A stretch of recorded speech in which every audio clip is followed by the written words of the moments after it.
Frères et sœurs, bonjour tous.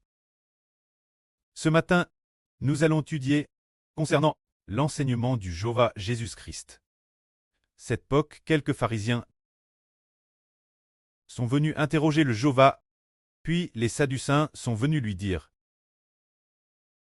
au sujet de la résurrection des morts, seulement ils n'osaient pas trop comment dire. Alors ils ont raconté une parabole comme celle-ci, disant qu'il y avait une femme qui s'était mariée après Marie. Après son mariage, son mari est mort, et après sa mort, cette femme a de nouveau épousé le frère de son mari. Le frère du mari est mort aussi. Alors cette femme épouse successivement les autres frères de son mari. Au total, elle épouse 7 personnes, l'une après l'autre. Ils ont alors demandé, alors la résurrection. Cette femme, de qui sera-t-elle épouse? Car les 7 l'ont eue pour épouse. Alors le Jéhovah a dit, les gens de ce monde se marient et sont dons en mariage. Mais ceux qui seront juges dignes du monde venir et de la résurrection d'entre les morts ne prendront ni femme ni mari. Car les gens de ce monde se marient parce que les hommes meurent. Ils doivent donc se multiplier, bien et certes, c'est aussi la volonté de Dieu, de faire multiplier l'humanité. Mais l'avenir, les gens n'auront plus besoin de se marier, ni d'être mariés, quand ceux qui sont dignes de la résurrection future. Il écrit ainsi dans la Bible, je suis le Dieu d'Abraham, le Dieu d'Isaac et le Dieu de Jacob. Le Précleste a dit autrefois, je suis le Dieu d'Abraham, le Dieu d'Isaac et le Dieu de Jacob. Car le Jéhovah Dieu n'est pas le Dieu des morts, mais des vivants. Aux yeux de Dieu, ceux qui sont digés décédés, Abraham, Isaac et Jacob, aux yeux du Précleste Jéhovah, ils sont vivants. Ainsi parlant, nous avons la grâce de devenir le peuple lu de Dieu. Hébreu est l'Abraham du Nouveau Testament, d'Isaac et de Jacob. Les frères et sœurs sont d'Abraham, les descendants d'Isaac et de Jacob. Ainsi, nous pouvons devenir le peuple sous le nom de Jéhovah, ayant l'Éternel pour notre Dieu, d'avoir la guerre, de servir Jéhovah. Quel grand bonheur! Car Jéhovah, il est le Dieu des vivants. Il nous ressuscitera dans l'avenir. C'est dire que notre Dieu l'Éternel nous ressuscitera sûrement. Mais si quelqu'un sert non pas Jéhovah, mais d'autres dieux, alors malheur cet homme. Car en servant d'autres dieux, ces dieux ne peuvent ressusciter. Ils ne peuvent ressusciter ceux qui les servent. Ils ne peuvent madame pas se ressusciter eux-mêmes, et madame ces autres dieux. Pour être des anges tchous. Alors la fin, ils seront jets dans un tang de feu et de soufre. Mais si le Dieu qu'on cherche est le Dieu créateur de toutes choses, comme son propre Dieu, alors une telle personne, un tel pays est si béni. L'Ancien Testament c'est Israël. Israël au Moyen-Orient est béni. Le Nouveau Testament c'est l'Israël spirituel. Combien béni, nous avons la bénédiction de servir notre Dieu. Alors nous sommes combien bénis, car l'Éternel est le Dieu des vivants. Tous ceux qui viennent servir l'Éternel recevront finalement la grande récompense du Précleste l'Éternel. Madame Sils meurt de leur vivant. Ils ressusciteront dans le futur pour la vie éternelle. C'est l'héritage de ceux qui servent l'Éternel. La bénédiction de ceux qui servent l'Éternel, c'est cela le Dieu des vivants. Pourquoi devons-nous ressusciter? C'est parce que nous pouvons servir le Dieu éternel, que nous pouvons ressusciter. C'est le prêt qui veut travers son Fils nous ressusciter, afin que nous puissions servir ce Dieu vrai et vivant. Ce moment tel quelqu'un vint demander au Jéhovah Jésus, Maître, dans la loi, quel est le plus grand commandement? Le Jéhovah dit, tu aimeras de tout ton cœur, de tout ton meu, de toute ta force, et de toute ta vie, le Jéhovah ton Dieu. C'est le plus grand et le plus important commandement. Le second est semblable. Tu aimeras ton prochain comme toi-même. Car toute la loi dépend de ces 2 commandements. Si l'on suit la loi, les plus grands sont ces 2 commandements. Le premier est d'aimer Dieu. Le second est d'aimer son prochain. Mais nous savons qu'est-ce qui est plus grand que la loi? c'est la grâce du Jéhovah Jésus-Christ, qui est plus grande que la loi. Dans la loi, il y a ces deux ailes, qui demandent l'homme d'aimer Dieu et son prochain. Mais dans la loi par ces deux-ci, la plupart disent « Tu ne tueras point, tu ne commettras point d'adultère, tu ne drogueras point ». Toutes sortes de commandements sont, elles, pour accuser et condamner l'homme. Il n'y a pas de promesse. Dans la loi, il n'y a fondamentalement pas de promesse, pas de sens de bénédiction. Les commandements de la loi ne contiennent pas de bénédiction. La loi de Mose. Quand nous regardons la loi de Mose, les 10 commandements, les tables de l'alliance des 10 commandements, il n'y a qu'une seule loi, qu'un seul commandement, qui contient un tout petit peu de bénédiction. Qui a un peu de bénédiction? Ce commandement dit « Honore ton preux et ta aimeur, afin que l'Éternel te donne une longue vie sur la terre. » Il y a donc cette parole qui dit de vivre longtemps, en honorant ses parents.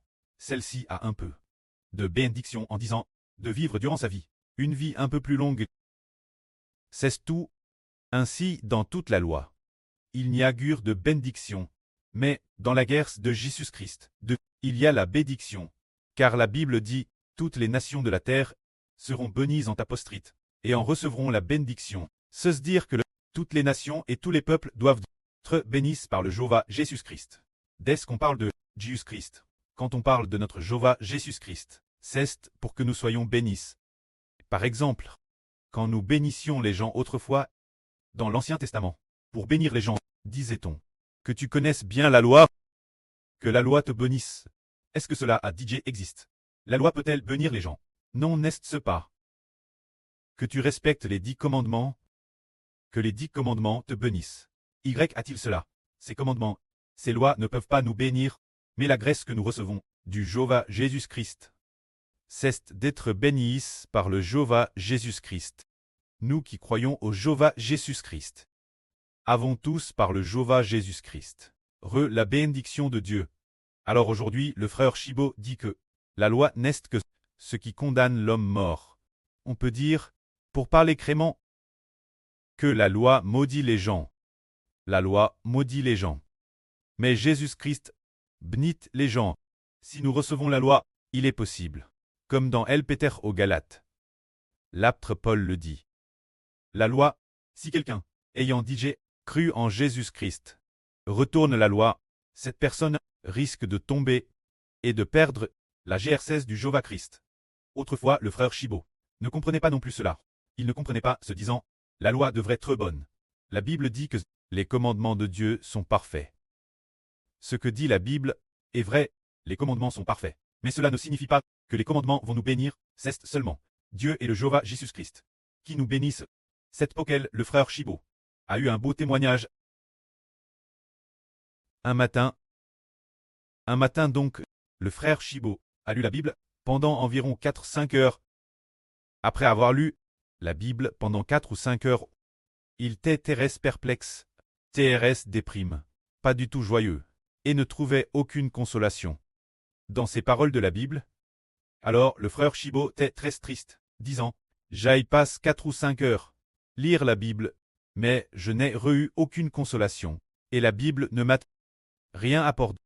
Mais cela m'a coûté de l'énergie physique et mentale. » En ces jours-là, Chibo se levait tété chaque matin pour lire la Bible, chaque matin, en la lisant probablement environ 4 heures.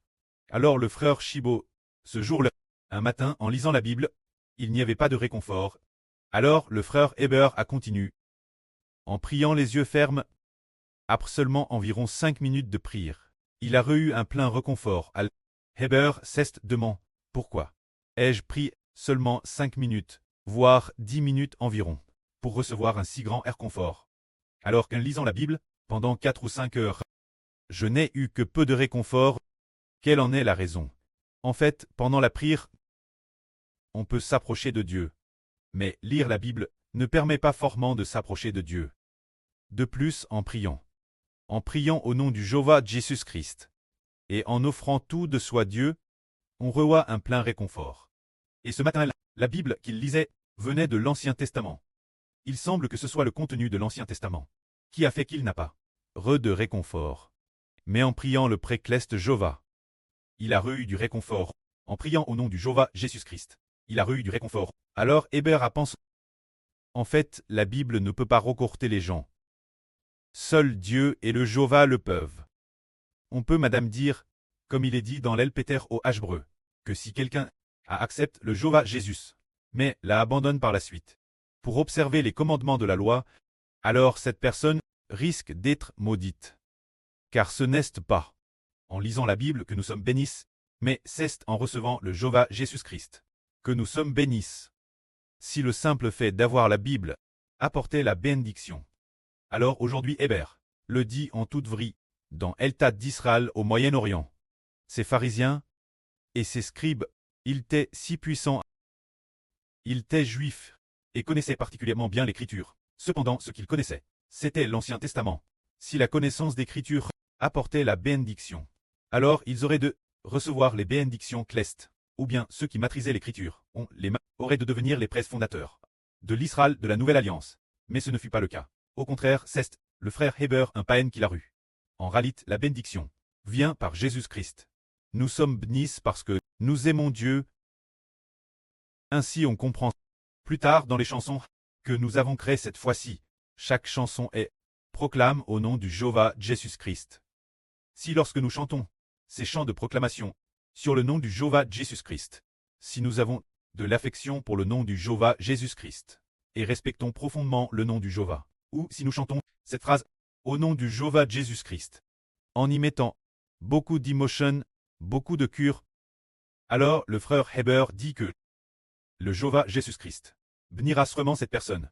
Car lorsque nous prononçons cette phrase au nom du Jéhovah Jésus-Christ, cette parole de proclamation proclame qui nous apporte la bénédiction, le nom de Jésus-Christ, le nom du Jéhovah Jésus-Christ.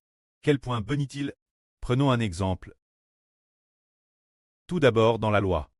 Dans les actes des apôtres, il est rapport cet événement, l'apôtre Pierre et Jean allaient au temple pour prêcher l'évangile du nom du Jéhovah Jésus-Christ. Ils ont alors rencontré un homme qui était boiteux, handicap. Cet homme espérait alors que Pierre lui ferait une aumône. Pierre dit, « Je n'ai ni argent ni or, mais ce que j'ai je te le donne. » Pierre dit, « Au nom de Jésus-Christ de Nazareth, je te commande de te lever de ton brancard. » Et cet homme se leva immédiatement. Ainsi, le nom du Jéhovah Jésus-Christ ne contient-il pas une bénédiction pour que ce malade paralyse soit guéri? C'est bien le nom du Jéhovah Jésus-Christ qui a fait qu'il soit guéri. Regardons maintenant, nous tirons l'origine des pécheurs. Nous, au nom du Jéhovah Jésus-Christ, déesse que nous sommes baptisés, devenons des personnes sans péché. Nos péchés sont pardonnés. Ainsi, le nom du Jéhovah Jésus-Christ apporte précisément la bénédiction qui nous permet d'obtenir le pardon de nos péchés. L'origine, nous tions des personnes vouent la mort, mais baptisent au nom du Jéhovah Jésus-Christ. Nous pouvons ressusciter d'entre les morts. On voit donc que le nom du Jéhovah Jésus-Christ est notre vie. L'origine, nous tions humbles, des personnes vraiment insignifiantes. Mais parce que nous avons foi dans le nom du Jéhovah Jésus-Christ, nous devenons nobles. Guerrercé au nom du Jéhovah Jésus-Christ, nous devenons nobles. L'origine, le frère Hébert ne comprenait pas du tout ces mystres. Puis il a eu l'opportunité de bâtir le temple, le pré a alors prédestiné. Le frère Hébert, ce que le Jéhovah Jésus-Christ dise Hébert, proclame le nom du Jéhovah, rite du royaume du Jéhovah. C'est donc en proclamant le nom du Jéhovah, au début de ce mois, nous avons composé au sujet de la proclamation des chansons sur le nom du Jéhovah Jésus-Christ. Le Saint-Esprit a fait voir au frère Hébert que le frère Hébert était comme le roi David. Comme le roi David, ordonnant ses épouses et concubines de composer des chansons, de composer « L'Éternel Dieu bénit David. L'Éternel Dieu bénit David, pour que David obtienne la royauté, obtienne l'autorité royale. » Ces chansons, c'est par le nom du Jéhovah Jésus-Christ qu'il a obtenu le trône de David.